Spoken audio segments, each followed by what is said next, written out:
The aliens made me do it. Visual, verbal, and vibrational validations via the vortex. Greetings, Earthling. Last week we set you the challenge of painting a solar plexus tambourine and the mission to gain 500 subscribers from your video. But you did not succeed in gaining the 500 subscribers. Nor did you keep the camera still for the duration of the tambourine painting. If you want to return home and leave planet Earth, then you will have to construct a device which will enable the viewer to see your creative process without getting seasick. And you will have to gain 500 subscribers from this video. I guess I better get started then. I invite you into my world of psychedelic art, psychic readings, and psytrance music.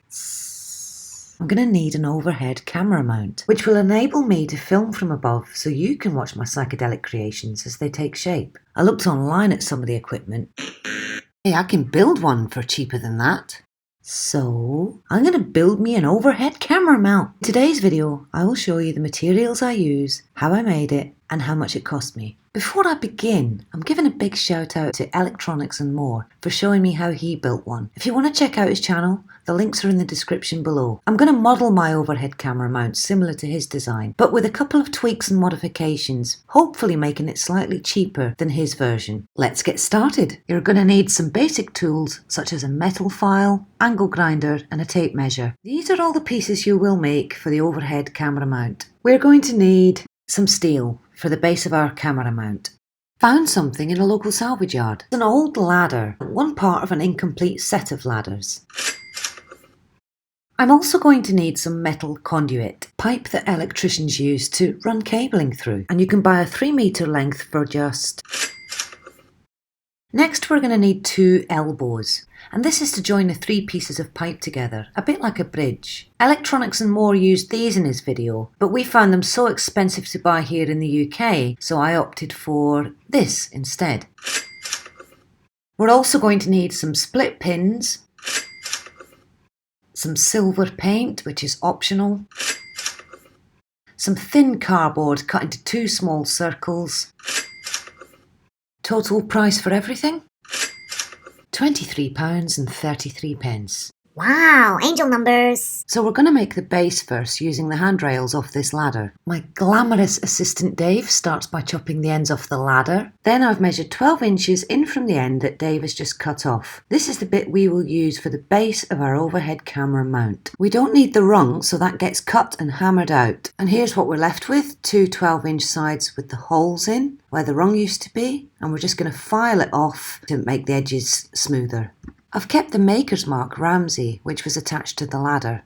Thought it was a nice touch, a reminder of history in its origin. Next up, the 20mm conduit pipe. We're going to cut the pipe into 3 pieces, 2 lengths for the side bars at 61 centimetres or 24 inches, and 1 length for the top bar at 72 centimetres or 28.5 inches. I already had a stack of conduit in my storage shed. Why do you have such materials? Are you planning to build a spaceship to take you home? I wish, Gav. Well, my partner Dave, my son Tyler, and myself made 3 geodesic domes back in 2019. We use them as chill-out spaces at festivals. We attend a lot of festivals throughout the summer in UK, and we're always coming up with some really crazy ideas. Hey, if you want a geodesic dome for your garden, hit me up with an email and we can begin negotiations. Links are in the description below. Next, we're going to put a cover over the ends of both the angle boxes. This addition is optional and you can just leave it open, but I thought I'd cap it off so it looks finished. You start by drawing around the elbow to get a circle shape, then you cut your cardboard into the circle, paint it silver, pierce the 2 holes in the cardboard level with the screw holes that you can see in the elbows. Now grab some split pins and shove them through the holes into the elbow holes. Bend the inside so it tacks on. I have very small hands and fingers. Please don't try this if you are quite large. Use a pokey stick or something. And here it is. Electronics and More used set screw connectors to attach his sidebars to the base feet.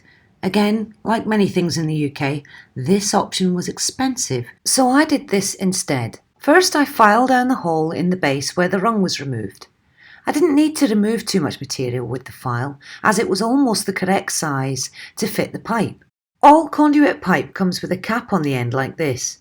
I'm going to keep this attached as it fits snugly into the hole on the base. I'm going to use these end caps to stick to the inside of the holes of my base. When you buy your 3 metre length of conduit, it's tapped with a screw end at both sides. But when you cut your length into 3 individual pieces, you're going to have to get it tapped at both ends so it can attach to the base at the bottom and the elbow at the top. And another big shout out to Alan from AW FabMech, who is a local steel fabricator who tapped both ends for us. Thanks, Alan.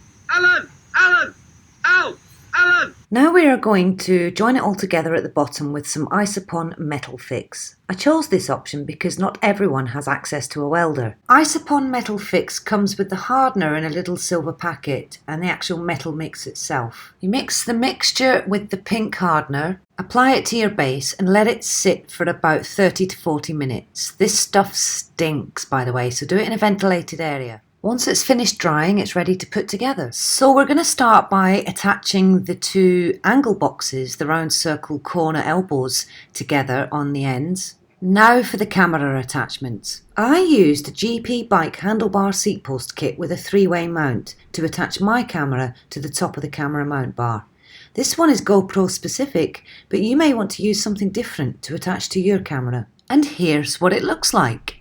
I plan to get quick release attachments in time so I can easily and swiftly remove my camera to use it elsewhere, but this is perfect for now. The good thing about this as well is that you can actually put magnets on it. Yeah, look, magnets, oh my god. So you can magnetise your lights, all sorts of things, you know. You could put your script on it as long as it doesn't cast a shadow over the work that you're filming down below. But yeah, you can basically attach anything to this with a strong magnet. There you have it. Hey, if you would like access to some of the art, chakra drums, music and psychic readings that I offer, then the links are in the description below. I'll see you in the next video.